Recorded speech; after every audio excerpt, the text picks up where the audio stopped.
War. It's the oldest nightmare that humanity has ever known. And in the summer of 1916, the nightmare became something more than just a metaphor. It became a living, breathing monster made of mud, blood, and metal. This is the story of a battle of the Somme, a campaign meant to break the deadlock of the First World War. Instead, it broke men, it shattered generations, and it showed the world what happens when human beings turn tools of progress into engines of death. Welcome back to Nightmare Situations. If you enjoyed the story tonight, then don't forget to hit the like button and subscribe if you want to see more stories just like this one. This is the story of the Battle of the Somme. Now, let's get into it. By mid-1916, the world had already been at war for nearly 2 years. The Western Front, stretching from the North Sea to Switzerland, was locked in a suffocating stalemate. On one side, the Allies, Britain, France and their partners, and on the other side, the German Empire. Both sides had dug deep into the earth, creating vast networks of trenches. Between them lay a wasteland, blasted earth, barbed wire, and full of corpses. This was known as no man's land. The French army was barely holding on to Verdun, fighting off endless German assaults. To relieve them, British generals proposed a new offensive along a quiet river in northern France called the Somme. The plan seemed simple enough. A massive artillery bombardment would crush the German defences. Then the British and French troops would advance and occupy the land that was left. They would finally end the stalemate. At least, that's what they believed would happen. At 7:30 in the morning, whistles blew up and down the trenches. This was a sign for the soldiers to leave. Tens of thousands of British soldiers climbed out of their trenches and began walking across no man's land. Yes, you heard that right, walking. This was because they were told the enemy was already destroyed. Then the sound came. The harsh, tearing rattle of machine guns. The German gunners had emerged from their bunkers almost untouched. They set up their weapons, took aim, and fired at the advancing ranks. Men fell by dozens, then by hundreds. Some never even made it more than a few metres outside of their trench. Others made it to the middle of no man's land, only to be mowed down in the open, unable to advance or retreat. One officer described the scene as men going down like corn before the scythe. Others said it was littered by bodies as far as the eye could see. By nightfall, the scale of the disaster was clear. In a single day, the British Army suffered 57,000 casualties. It was, and still is, the bloodiest day in the history of the British military. And it was only the beginning. Most battles last for hours, sometimes maybe days. The Somme went on for months. General Douglas Haig, the British commander, refused to admit defeat. He believed the enemy was on the brink of collapse. He ordered his men to keep attacking again and again. But the Somme had become a grinder, a vast mechanical slaughterhouse. The battlefield was an ocean of mud, cratered by constant shell fire. Rain turned the trenches into rivers. Men drowned in mud, suffocated by it. Rats grew fat on corpses. The dead and the living shared the same space, the same air, the same nightmares. One soldier wrote, We live like animals and die like insects. Another said simply, the Somme is hell and we are all already dead. Sleep was rare, food was scarce, and the sound of shells never stopped. Day and night, the thunder rolled, shaking the earth like an angry god. It drove the men insane. Some clawed at their ears, begging for silence. Others walked into the open, just hoping for an end to their suffering. The Somme was not just a human disaster, it was also a technological one. This was the first battle where tanks were introduced. Massive metal beasts crawling across the battlefield, belching smoke and fire. They were supposed to change the course of war. Instead, most broke down before reaching the enemy. Airplanes buzzed overhead, dropping bombs and scouting targets.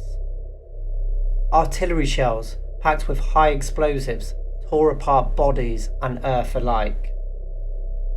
Barbed wire trapped men like flies in a web, and machine guns cut them down before they could escape. The war had become industrial.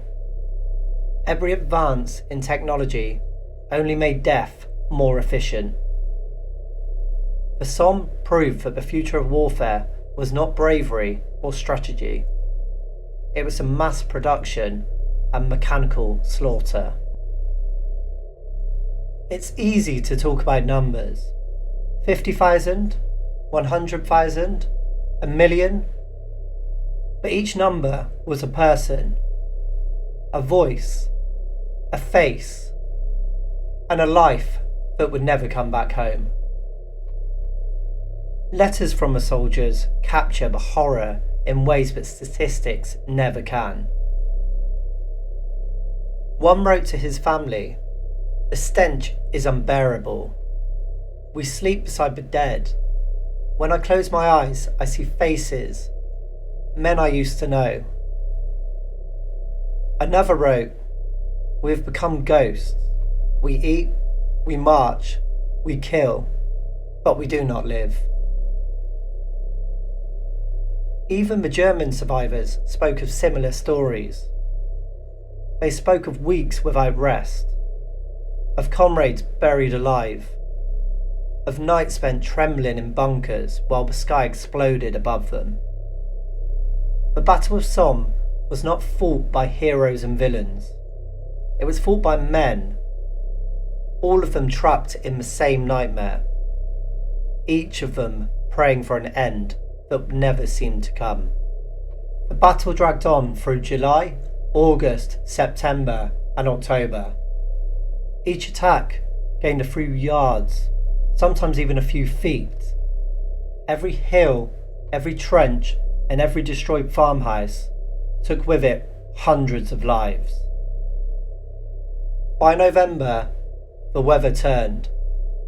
Rain and cold froze the ground. The offensive was called off. After nearly 5 months of fighting, the Allies had advanced just 6 miles. 6 miles at a cost of over 1 million casualties.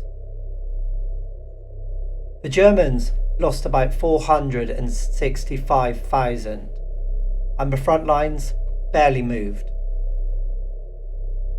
The land that changed hands wasn't worth the blood spilled over it. It wasn't a victory, it was exhaustion. Pure human exhaustion. When the guns had finally fallen silent, the world was left in shock. The fields that used to run along the Somme were unrecognisable, a wasteland of craters, bones and wreckage. Villages that had once stood along the river were now just reduced to rubble. Forests were turned into stumps, and the rivers run red with blood and rust. Survivors carried the battle with them for the rest of their lives. Many were scarred, blinded, or were missing limbs. Many more were broken inside, haunted by what they had seen.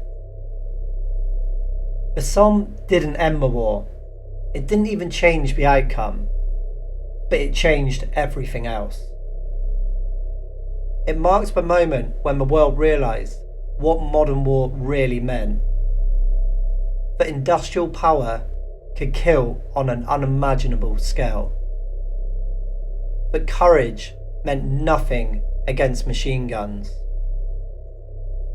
That the line between life and death was measured in inches and seconds. When the war finally ended 2 years later, the Battle of the Somme was a symbol of what the First World War had truly become. It was wasteful, senseless, and tragic beyond all comprehension. Today, the fields of the Somme are peaceful again. Green grass covers the scars of battle. Farmers plough their fields, unaware that beneath their feet lie the remains of thousands of soldiers, still buried exactly where they fell. Each year, ploughs turn up relics of the past, helmets, bullets, and fragments of bone. The locals call it the Iron Harvest. Even now, over a century later, the land continues to give up its dead. There are cemeteries everywhere, white headstones stretching into the horizon. Some bear names, many don't. They simply read, "A soldier of the Great War, known unto God." The Battle of the Somme was supposed to be a battle that would end all battles. Instead, it became a warning to humanity that we never learned from. More than 1 million men were killed or wounded. An entire generation was scarred. And for what? A few miles of mud? A lesson of futility written in blood. The Somme is more than history. It's a mirror, showing us what we're capable of when pride and power outweigh compassion and reason.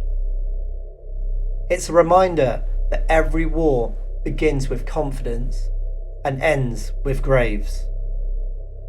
And perhaps the true horror of the Battle of the Somme isn't just the lives that it took, but it's how easily it took them and how easily it could happen again. You've been watching Nightmare Situations. If you enjoyed this video, then don't forget to give it a like and subscribe if you want to see more videos like this.